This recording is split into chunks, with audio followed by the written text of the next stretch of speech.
Good morning mga ka-farmers. Ngayon, dito na naman tayo sa bukid. Ano? Yan yung dayami natin. Silaw yung araw. Ayan yung dayami. Gawin natin tong patubuan ng mushroom. Yan. Ganito yung buhay natin sa bukid. Itong dayami na to, kaysa mabulok dito, gawin natin pagkapirahan to. Ayan.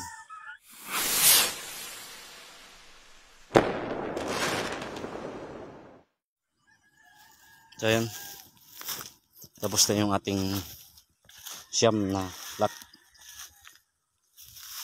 Siyam na bed ng gulba mushroom. Abuting saging.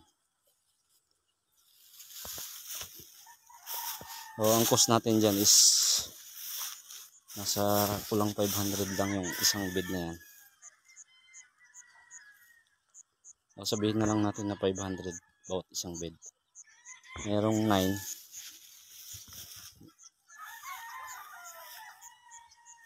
Nasa ang cost na